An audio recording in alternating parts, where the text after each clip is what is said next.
আসসালামু আলাইকুম প্রিয় দর্শক, সবাই কেমন আছেন? চলে আসলাম আজকের খুবই গুরুত্বপূর্ণ ঝড় বৃষ্টি, নিম্নচাপ, কালবৈশাখী এবং আবহাওয়ার বিশেষ গুরুত্বপূর্ণ আপডেট নিয়ে।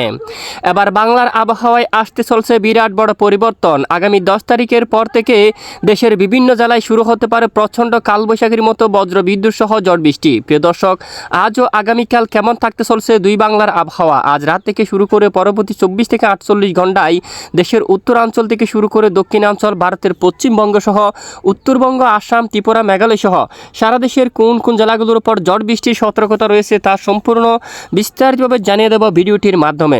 জানতে হলে ভিডিওটি না টেনে শেষ পর্যন্ত দেখবেন। ভালো লাগলে লাইক করে চ্যানেলটি সাবস্ক্রাইব করে পাশের বেল বাটনে ক্লিক করে রাখবেন। আর ভিডিওটি কোন জেলা থেকে লাইভ দেখছেন কমেন্ট করে জানিয়ে দিবেন। দর্শক বন্ধুরা, ইতিমধ্যে সরাসরি আবহাওয়ার স্যাটেলাইট ইমেজের উপর চলে আসলাম। গতকাল আকাশ একেবারে প্রচণ্ড মেঘলা ছিল দেশের সকল জেলার উপর। ঢাকা সহ খুলনা, বরিশাল বিভাগে আকাশ একেবারে মেঘলা ছিল এবং চট্টগ্রাম বিভাগের উপরেও আকাশ প্রচণ্ড আকারে মেঘলা ছিল। আজও হালকা মেঘমালা তৈরি হচ্ছে ঢাকা বিভাগের পূর্ব দিকের কিছু কিছু জেলার উপর, যেমনটা এদিকে দেখুন নরসিংদী, তারপর ব্রাহ্মণবাড়িয়া, কাতিয়াদি এবং এদিকে নাসিরনগর অঞ্চল, আগরতলা, ব্রাহ্মণবাড়িয়া সহ আকাশ মেঘলা থাকতে পারে। দু এক এলাকায় বিক্ষিপ্ত হালকা বৃষ্টিপাত হতে পারে, সেটা কুমিল্লা সহ উদয়পুর, ত্রিপুরা রাজ্যের দিকে আকাশ একেবারে দেখুন মেঘাচ্ছন্ন হতে পারে, তবে আপাতত বৃষ্টিপাতের তেমন সম্ভাবনা নেই। সিলেটের দিকে আকাশ দেখুন আংশিক মেঘলা সহ পরিষ্কার থাকতে পারে। উত্তরাঞ্চল, শিলং, তারপর এখানে টোরা এই অঞ্চলে বাংশিয়া আকাশ একেবারে প্রচণ্ড আকারে মেঘাচ্ছন্ন থাকতে পারে। এছাড়া বাংলাদেশের অন্যান্য জেলায় আকাশ একেবারে পরিষ্কার। যশোর, শাইলকুপা, মেহেরপুর, পাবনা, সিংড়া, রাজশাহী, মহদেবপুর, বগুড়া আকাশ পরিষ্কার রয়েছে। গোড়ারঘাট, রংপুর, দিনাজপুর, ঠাকুরগাঁও, পঞ্চগড় সহ উত্তরবঙ্গের সকল জেলার আকাশ বর্তমানে একেবারে পরিষ্কার অবস্থা রয়েছে। এছাড়া দক্ষিণ অঞ্চলে বিশেষ করে ফটিকছড়ি উপজেলা থেকে শুরু করে হাটহাজারী, লালমোহন, বরিশাল, ঝালকাঠি, পটুয়াখালী, মঠবাড়িয়া, কলাপাড়া এই অঞ্চলেও আকাশ প্রায় আংশিক মেঘলা সহ পরিষ্কার থাকতে পারে এবং দক্ষিণ অঞ্চলে আকাশ প্রায় পরিষ্কার অবস্থায় দেখা যাচ্ছে। গতকাল চট্টগ্রাম বিভাগের কিছু কিছু এলাকায় পাহাড়ি অঞ্চলে বজ্রসহ বিক্ষিপ্ত বৃষ্টিপাত দেখা গেছে এবং বরিশাল, ঢাকা বিভাগের দু এক এলাকায় কয়েক পশলা বজ্রসহ বৃষ্টিপাত হতে দেখা গেছে। তো ইতিমধ্যে সরাসরি আমরা চলে আসলাম মেঘ বৃষ্টি মোড়ে।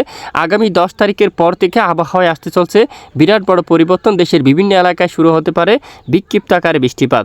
তখন দেখুন বিশেষ করে 10 তারিখের পর থেকে শুরু করে 15 তারিখের ভেতরে দেশের বিভিন্ন এলাকায় একেবারে কালবৈশাখীর মতো প্রচণ্ড আকারে ঝড় বৃষ্টিপাতের সম্ভাবনা থাকবে। তখন সিলেট বিভাগের বিভিন্ন এলাকায়, এদিকে চরকাই, বড়লেখা, হাইলাকান্দি, জাকিগঞ্জ, তারপর কাদ্দম অঞ্চল সহ শিলচর এই সকল এলাকায় হালকা থেকে মাঝারি ধরনের বজ্রবিদ্যুৎ সহ বৃষ্টিপাত হওয়ার সম্ভাবনা কিন্তু দেখা যাচ্ছে। অন্যদিকে রাজধানী ঢাকা বিভাগ থেকে শুরু করে ময়মনসিংহ বিভাগ, তারপর রাজশাহী, রংপুর সহ দেশের বিভিন্ন এলাকায় বজ্রসহ বিক্ষিপ্ত আকারে বৃষ্টিপাত হওয়ার সম্ভাবনা থাকবে। তখন দেশের একেবারে দক্ষিণ পশ্চিমাঞ্চলে বৃষ্টির সম্ভাবনা কম থাকতে পারে। বিশেষ করে খুলনা, বরিশাল আপাতত বৃষ্টির সম্ভাবনা কিছুটা কম। পশ্চিমবঙ্গের উপরও তেমন বৃষ্টিপাতের আভাস কিন্তু উঠে আসেনি এখনো পর্যন্ত, তবে নতুন পরিবর্তন কিন্তু আসতে পারে এবং বঙ্গোপসাগর থেকে দেখুন দক্ষিণে জলীয় বাষ্প বাতাস কিন্তু দেশের উপর প্রবেশ করতে পারে। দেখুন একেবারে দক্ষিণে বাতাস বাংলাদেশের বিভিন্ন অঞ্চলে কিন্তু প্রবেশ করতে দেখা যাচ্ছে, যার কারণে বিভিন্ন অঞ্চলে প্রচণ্ড বজ্রসহ বৃষ্টিপাত তৈরি হওয়ার সম্ভাবনা থাকবে। তো আজও আগামীকাল দেশের কোন কোন জেলায় কীরকম তাপমাত্রা থাকতে পারে?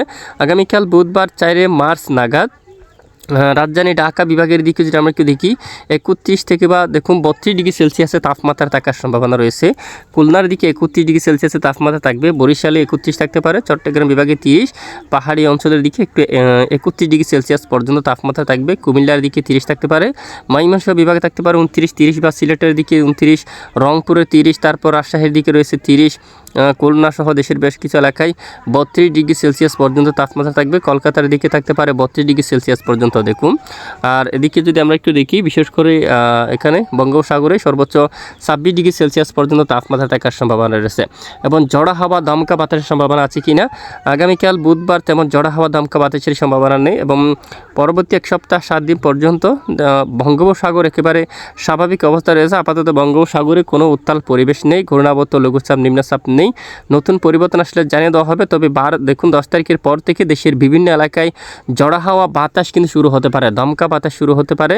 দক্ষিণে দমকা বাতাস কিন্তু প্রবেশ করতে পারে। হাটহাজারী, ফটিকছড়ি, মানিকছড়ি, ছাগলনাইয়া, সন্দ্বীপ, হাতিয়া উপকূলীয় অঞ্চল দিয়ে চরপেশন, কলাপাড়া সহ চট্টগ্রাম বিভাগের কিছু কিছু অঞ্চলের উপর দিয়ে প্রায় 40 থেকে 45 কিলোমিটার বেগে দক্ষিণা বাতাস কিন্তু প্রবেশ করতে পারে। প্রিয় দর্শক, এ হচ্ছে আজকের আবহাওয়ার আপডেট। এতক্ষণ আমাদের সাথে থাকার জন্য অসংখ্য ধন্যবাদ।